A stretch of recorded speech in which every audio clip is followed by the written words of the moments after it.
11 question में देखो क्या दे रखा है, ये तो सेम ही है, बस इसमें तो थोड़ा सा करते हैं। देखो इसमें फर्स्ट टर्म दे रखा है, लास्ट टर्म दे रखा है, सम 400 है, फोर्थ टर्म बताना है इस बार, फोर्थ टर्म।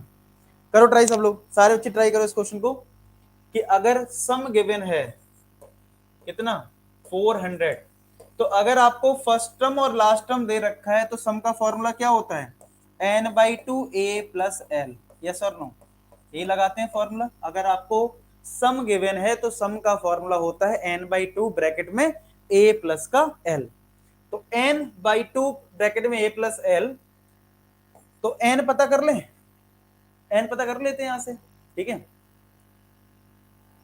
तो n कितना है, तो वहां से d मिल जाएगा, मतलब समझ रहे हो, इस तरीके से होगा। पहले तो n निकाल दो चलो, 45 सॉरी a हमारा 5 है, ये हमारा 45 है, इक्वल टू 400, तो n/2 ये हो गया 50 इक्वल टू 400, तो ये 25 आ जाएगा।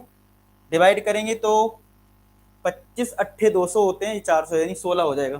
क्या n की वैल्यू जो है वो 16 आ जाएगी, ठीक है। n तो 16 आ गया। अच्छा आप कहोगे सर n क्यों निकाला आपने, भाई आपको डाउट आ सकता है ना कि सर आपने n क्यों निकाला। देखो n इसलिए निकाला क्योंकि अगर तुम्हें फोर्थ टर्म चाहिए तो फोर्थ टर्म है a+3d, ठीक है। तो a तो पता है, चलो फर्स्ट टर्म है 5, लेकिन अभी भी 3 आपको, 3 के बाद d आ रहा है, d की वैल्यू नहीं पता, और d कैसे आएगा, d कैसे आएगा, वो ऐसे आ जाएगा। अब आपको n पता लग गया ना, और लास्ट टर्म दे रखा है कितना 45, तो लास्ट टर्म का मतलब होता है nth टर्म, और n टर्म का फॉर्मूला होता है a+n-1 × d। अगर तुम्हें ये फॉर्मूला यूज करना है तो a तो पता है, अगर d को पता करना है तो तुम्हें n की रिक्वायरमेंट है, यस और नो, समझ रहे हो। आपको इस क्वेश्चन में n की रिक्वायरमेंट है। सोचो ध्यान से बात सोचो, अगर l हमारा 45 है और l को ही अगर हम nth टर्म बोलते हैं, तो nth टर्म का जो फॉर्मूला है वो है a+n-1 × d। अगर ये आपका फॉर्मूला है तो इस फॉर्मूले में आपको ये देखना पड़ेगा a क्या है और d क्या है।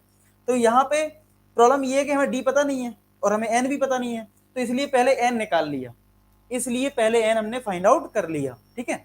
चलो अब देखते हैं क्या क्या है हमारे पास। a तो है 5, n हमने अब निकाल लिया 16-1 × d इक्वल टू 45। जरा बताओ जरा d की वैल्यू कितनी आ रही है, जरा सारे बच्चे कमेंट सेक्शन में d की वैल्यू बताओ कितनी आ रही है। तो ये 5 तो यहाँ माइनस हो जाएगा, तो ये 40 बन गया, और ये 15d, तो d बराबर 40/15, अगर 5 से कैंसिल करा 8/3।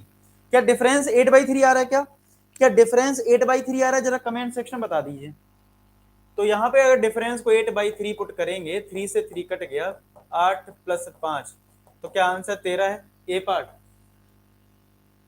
आ गया 13, ए पार्ट आ गया, ए फोर्थ टर्म क्या है हमारा, ठीक है, समझ में आ गया।